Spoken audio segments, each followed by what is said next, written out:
By the year 701 BC, the Neo-Assyrian Empire is aggressively expanding its borders under the command of King Sennacherib. During the 14th year of King Hezekiah's reign in Judah, Sennacherib turns his military machine toward the southern Levant, absorbing territories and threatening Jerusalem itself. This artifact displays the physical record of how these conflicts were managed. To avoid total destruction, Hezekiah submits, paying an enormous indemnity to halt the invasion, but it buys no safety. Sennacherib receives the tribute, breaks the treaty, and marches deep into Judean territory. The text directly addresses this betrayal. Isaiah chapter 33, verse 1. Woe to thee that spoilest, and thou wast not spoiled, and dealest treacherously, and they dealt not treacherously with thee. When thou shalt cease to spoil, thou shalt be spoiled. And when thou shalt make an end to deal treacherously, they shall deal treacherously with thee. This is a direct prophetic indictment of Sennacherib for breaking his agreement with a compliant vassal. The consequences of that treachery are laid out shortly after. Isaiah chapter 33, verse 4. And your spoil shall be gathered like the gathering of the caterpillar.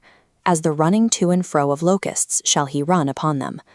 The premise here is a complete geopolitical inversion. The victims in Judah will eventually swarm the Assyrian camps, stripping away the wealth of the very army that came to conquer them.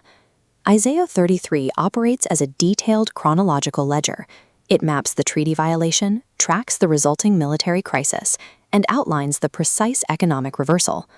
With the covenant broken, the psychological toll on Jerusalem's leadership is immense. Hezekiah sends diplomatic envoys to meet with Sennacherib at Lachish, only to find the Assyrian king demanding the total, unconditional surrender of Jerusalem. Isaiah chapter 33, verse 7.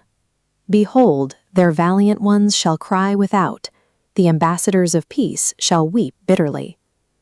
The Judean diplomats weep over these new impossible conditions. The money is gone, and the army is still coming. The structural collapse of the region happens quickly. Isaiah chapter 33, verse 8. The highways lie waste, the wayfaring man ceaseth.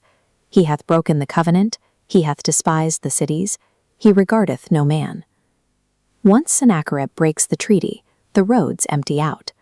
Normal commerce dies, and the outlying Judean outpost cities are systematically dismantled without mercy. This collapse in civilian travel is a deliberate military tactic. By destroying the highways and erasing regional trade, the Assyrians isolate Jerusalem, cutting the capital off from any potential allies well before the main siege engines arrive. A cornerstone of ancient siege warfare is resource deprivation. The Assyrians systematically strip the surrounding agricultural landscape, denying food and timber to the fortified target to weaken resistance from the outside in. Isaiah chapter 33, verse 9 records the geographical cost. The earth mourneth and languisheth. Lebanon is ashamed and hewn down. Sharon is like a wilderness, and Bashan and Carmel shake off their fruits. These four regions are the most fertile in the Levant, and they are laid completely bare by the advancing army. From a purely tactical and economic standpoint, Jerusalem's position is hopeless. The land is withered, the wealth is drained, and the city is surrounded. It is at this exact moment of overextension that the conflict pivots. Isaiah chapter 33, verse 10. Now will I rise, saith the Lord. Now will I be exalted. Now will I lift up myself. God steps into the narrative to execute judgment against the Assyrian forces. The point of maximum vulnerability for Judah becomes the precise moment the Assyrian war machine breaks. The peak of Sennacherib's scorched earth campaign aligns perfectly with a sudden, cataclysmic collapse of his army.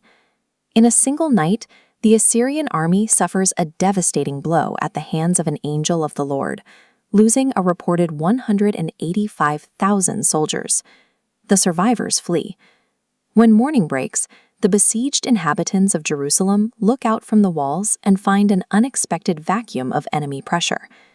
The sheer relief of that morning is captured in Isaiah chapter 33, verse 18. Thine heart shall meditate terror. Where is the scribe? Where is the receiver? Where is he that counted the towers?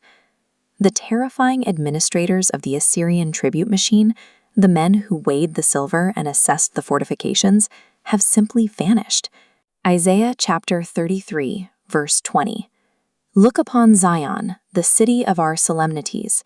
Thine eyes shall see Jerusalem a quiet habitation, a tabernacle that shall not be taken down. Not one of the stakes thereof shall ever be removed, neither shall any of the cords thereof be broken. Against all military logic, the city remains unbreached.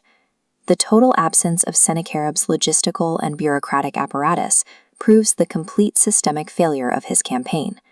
The threat is entirely removed. The wealth that the Assyrians gathered is left sitting in the dirt. Isaiah chapter 33, verse 23. Thy tacklings are loosed. They could not well strengthen their mast. They could not spread the sail. Then is the prey of a great spoil divided. The lame take the prey. The empire is compared to a wrecked ship.